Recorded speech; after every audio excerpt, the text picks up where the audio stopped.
जहां एक और कोरोना वायरस पूरी दुनिया के 32 से ज्यादा देशों में अपने पैर पसार चुका है, वहीं पूरी दुनिया के शीर्ष नेताओं से लेके शाही परिवार तक हमारी भारतीय संस्कृति को फॉलो कर रहे हैं। वो हैंडशेक की बजाय नमस्ते कर रहे हैं। पूरी दुनिया में भारतीय संस्कृति की तारीफ हो रही है। इसमें अमेरिका के राष्ट्रपति, फ्रांस के राष्ट्रपति, इजराइल के प्रधानमंत्री, जर्मनी के चांसलर से लेके ब्रिटेन का शाही परिवार शामिल है और सबका यही कहना है कि अगर हमें कोरोना वायरस से जंग जीतनी है तो इसमें भारत का नमस्ते एक बहुत बड़ा हथियार साबित हो सकता है।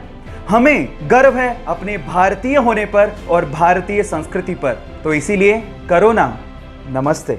प्लास्टिक हमारे लिए, एनिमल्स के लिए, समुद्री जीवों के लिए और इस एनवायरनमेंट के लिए बहुत खतरनाक है, क्योंकि इसको यूज करने के बाद उसका क्या किया जाए ये नहीं पता, क्योंकि अपने आप से खत्म नहीं होते। अब इसका ऑल्टरनेट क्या है? साइंटिस्ट लोगों ने इसका ऑल्टरनेट निकाल लिया है, जिसे हम सोलू बैग के नाम से जानते हैं। एक्चुअली सोलू बैग कैल्शियम कार्बाइड और नेचुरल रबर के कॉम्बिनेशन से बनाया जाता है। अभी दिखता है एकदम प्लास्टिक के जैसा है, लेकिन इसकी खास बात यह है कि जैसे यूज करने के बाद अब इसको पानी में डालेंगे, ये पानी में चुटकियों में डिसॉल्व हो जाता है। और साइंटिस्ट लोगों का यह भी कहना है कि गलती से भी वो पानी किसी ने पी लिया तो उसके लिए कोई खतरा नहीं है।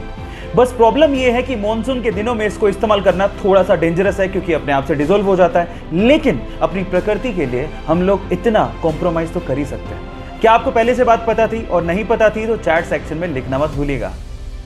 आपके प्यार की हद कितनी है? आंसर देने से पहले कहानी जरूर सुन लेना। यह बात 1970 की, जब स्वीडन से एक टूरिस्ट से एक इंडियन आर्टिस्ट को पहली नजर में प्यार हो गया। उसके बाद वो एक दूसरे को डेट करने लगे और फिर शादी हो गई। लेकिन कुछ कारणों की वजह से उस लड़की को वापस अपने देश लौटना पड़ा। लेकिन उस लड़के ने कहा था कि हम लोग एक दिन फिर से मिलेंगे। इतने पैसे नहीं थे कि वो लड़का फ्लाइट ले सकता, इसलिए साल भर बाद उसने अपना सब कुछ बेच के 60 रुपए में एक साइकिल खरीदी और 500 रुपए लेके दीवाना निकल पड़ा दिल्ली से अपने प्यार से मिलने। और 4 महीने की मशक्कत के बाद, कोई टेक्नोलॉजी ना होने के बावजूद भी वो स्वीडन पहुंच गया। इतना शिद्दत वाला प्यार देखकर लड़की के माँ बाप ने लड़के और लड़की की फिर से स्वीडन में शादी करवा दी।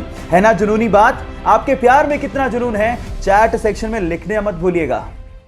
आप लोगों ने कैप्टन अमेरिका के हाथ में शील्ड को तो देखा होगा और उसको देख के शायद ऐसा महसूस होता होगा कि काश हमारे देश की सेवा में लगे और रक्षा में लगे सैनिकों के हाथ में ऐसी शील्ड होती, ताकि उनकी जान को बचाया जा सकता। देखो, बाकी देशों का तो पता नहीं, लेकिन जापान ने अपने सैनिकों की रक्षा के लिए इससे भी ज्यादा एडवांस शील्ड बना ली है, जो कि मात्र 3 सेकंड में खोली जा सकती है। इनफैक्ट उसमें आर्टिफिशियल इंटेलिजेंस का इस्तेमाल भी किया गया है, जिससे अगर मान लो किसी ने बंदूक तान दी तो 3 सेकंड में वो अपने आप खुल जाती है ना गजब की बात? क्या आपके बात पहले से पता थी? नहीं पता थी तो चैट सेक्शन में लिखना मत भूलिएगा। आप लोगों ने ज्यादातर होटल्स में ह्यूमंस को काम करते देखा होगा, लेकिन चाइना में दुनिया का इकलौता ऐसा होटल है जहां पर ह्यूमन एम्प्लॉय है ही नहीं। तो वहां काम कैसे होता है? वहां काम होता है रोबोट्स के द्वारा, छोटे से लेके बड़े काम तक, रिसेप्शन से लेके रसोई में खाना बनाने तक और उसे परोसने से लेके सफाई तक का काम रोबोट करते हैं। और इन सारे रोबोट्स को एक सेंट्रल कंप्यूटर कंट्रोल करता है। वहां पर रूम को खोलने के लिए फेस लॉकिंग सिस्टम लगा हुआ है। गाइस, इस पूरे होटल को चाइना की अलीबाबा कंपनी ने बनाया और इसका नाम है फ्लाइजू। ऐसी टेक्नोलॉजी, ओह माय गॉड, मैंने तो पहले कभी नहीं देखी। गाइस, हम लोग फ्यूचर में पानी पिएंगे नहीं, खाएंगे। हो गए ना हैरान? बट ये बात सच है। एक्चुअली प्लास्टिक की बोतल्स का पानी हमारे शरीर को बहुत ज्यादा नुकसान करता है। इसी के लिए हमारे डॉक्टर्स ने वाटर के छोटे छोटे से कैप्सूल बनाए हैं। अब इन छोटे छोटे से कैप्सूल को अपने मुंह में रखो, ये मुंह में बस्ट होंगे और आपके पानी की पूर्ति हो जाएगी। इन्हें ओहो कैप के नाम से जाना जाता है। बस इसके ऊपर की लेयर उतारो, अपने मुंह में रखो और हो गया। इस वंडरफुल डिस्कवरी के लिए एक लाइक तो बनता है। एक बार 4 लड़के मुंबई घूमने गए और वहां पर उन्होंने एक टैक्सी भाड़े पे की। एक्चुअली उस टैक्सी के ड्राइवर सरदार जी थे। अब हुआ कुछ यूं कि बोरियत की वजह से वो चारों लड़के जोक्स क्रैक करने लगे और उनमें से कुछ जोक्स सरदारों पर थे। जब भी वो सरदारों वाले जोक्स क्रैक करते, सरदार जी को बड़े ध्यान से देखते, लेकिन सरदार जी कोई रिएक्शन दे ही नहीं रहे थे। जब पूरा दिन खत्म हो गया तो उतरते वक्त उन चारों लड़कों ने सरदार जी को कहा कि हमने सरदारों पर इतने जोक्स क्रैक किए, आपको बुरा क्यों नहीं लगा? तो उन्होंने तब भी कोई जवाब नहीं दिया और 100 रुपए देते हुए कहा कि अगर तुम्हें पूरी मुंबई में कोई सरदार भिखारी मिल जाए तो उसे मेरी तरफ से 100 रुपए दान कर देना। वो चारों लड़के पूरे दिन मुंबई घूमते रहे, लेकिन उन्हें कहीं सरदार भिखारी दिखाई नहीं। तब उन्हें समझ में आ गया कि हम मजाक जरूर उड़ाते हैं, लेकिन इससे मेहनती लोग होते भी नहीं हैं। गाइस, इन सरदारों के लिए एक हार्ट तो बनता है। 2016 में ऑस्ट्रेलिया से मार्क नाम का एक लड़का अपने पिता को लेकर जैसे ही हिंद महासागर में मछली पकड़ने के लिए पहुंचा तो कुछ दूरी पर उन्हें पिंक कलर की बोल नुमा एक बहुत बड़ी सी चीज दिखाई दी। शुरू में तो उन्हें लगा कि शायद कोई नाव पलट गई है, लेकिन थोड़ा पास गए तो समझ में आया ये नाव तो नहीं है, लेकिन बहुत अजीब सी चीज थी।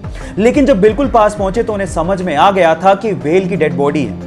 अगर आपको इन फ्यूचर कुछ ऐसा दिखे तो तुरंत उसे दूर भाग जाइए, नहीं तो आपकी जान भी जा सकती है। होता कुछ यूं है कि व्हेल के मरने के बाद उसके अंदर के बैक्टीरिया गैस प्रोड्यूस करने लगते हैं। अब चमड़ी मोटी होने की वजह से वो गैस बाहर नहीं निकल पाती और प्रेशर बढ़ने की वजह से वो फट पड़ती है।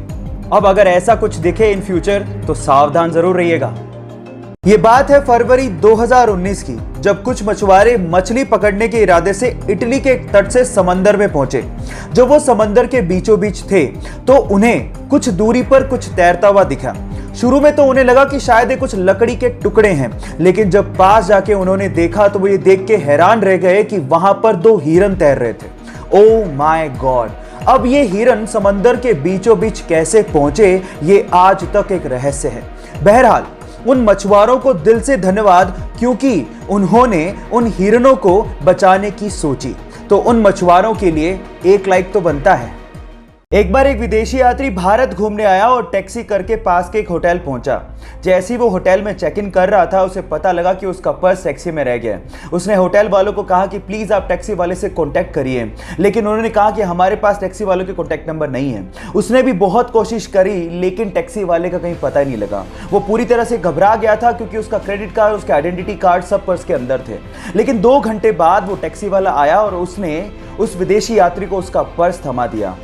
विदेशी यात्री ने खुश होकर उसे $70 देने की कोशिश करी, लेकिन उसके बाद जो टैक्सी वाले ने जवाब दिया वो आप लोगों को सुनना चाहिए। टैक्सी वाले ने कहा कि इस रिवॉर्ड के लिए मैंने आपको आपका पर्स वापस नहीं किया है, मैंने आपको आपका पर्स इसलिए वापस किया है क्योंकि ये आपका है। अतिथि देवो भव की भावना को साकार करने वाले उस टैक्सी वाले को मेरा सलाम।